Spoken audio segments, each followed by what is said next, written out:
ఆంధ్రప్రదేశ్ రాజధాని ప్రాంతమైనటువంటి అమరావతి అంటే ఇంకా నోటిఫై కాలేదు కానీ టోటల్‌గా అయితే అమరావతి పరిధని చెప్తున్నటువంటి గుంటూరు, విజయవాడ మహానగరాలు. ఈ 2 నగరాల్లో ఉల్లిపాయ విజయవాడలో కేజీ రూ. 25 నుంచి రూ. 30 మంచిపాయ. గుంటూరులో కూడా దాదాపుగా అదే రేట్‌లో ఉంది. బట్ ఈ ఉల్లిపాయలు పండిస్తున్నటువంటి ఉల్లి రైతుకి మాత్రం గిట్టుబాటు రాక పారపోస్తున్నారు. క్రమంగా ఇది ముదిరి పాకాన పడుతుంది. కొయ్యడానికి డబ్బులు దండగవుతున్నాయి, లేకపోతే అమ్ముకోవడానికి ట్రాక్టర్లకి డబ్బులు దండగవుతున్నాయి అంటూ పారపోస్తున్న ఉదంతాలు. అక్కడ రూ. 5కి రూ. 6కి అడుగుతున్నారన్నటువంటిది ఇది కంటిన్యూ అవుతుంది. తాజాగా కర్నూలు జిల్లాకి సంబంధించినటువంటి రైతులు ఇలా పారబోసింది. అస్పరి మండలం యాటకల్లులో ఉల్లి రైతు గిట్టుబాటు ధర లేక పారబోసాడు. శేఖర్ అనేటటువంటి వ్యక్తి. ఆ వీడియో ఇప్పుడు వైరల్ అవుతుంది. 2 ఎకరాలు ఉల్లి పంట సాగు చేస్తే 2 లక్షల రూపాయలు పెట్టుబడిగా పెట్టాను, కానీ గిట్టుబాటు ధర రాలేదు అంటూ వాటన్నిటి పారబోసినటువంటి ఉదంతం సంచలనం సృష్టిస్తోంది.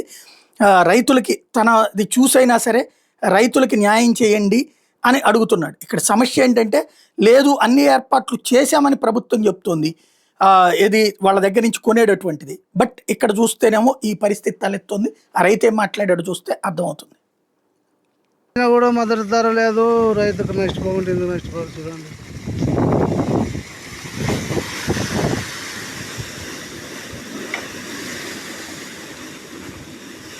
అటకల గ్రామం 2 ఎకరాలు ఉల్లేసినాను, గిట్టుబాటు ధర లేక ఒకలో పాలు పోసాను.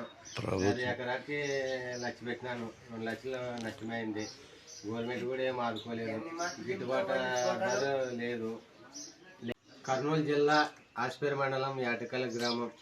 నా పేరు శేఖర్. 2 ఎకరాలు ఉల్లేసినాను, గిట్టుబాటు ధర లేక వంకలో పారుపోసాము.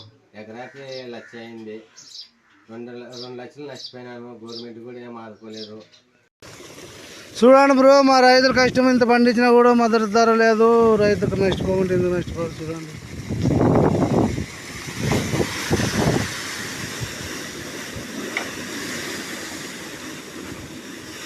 అటకల గ్రామం 2 ఎకరాలు ఉల్లేసినాను, గిట్టుబాటు ధర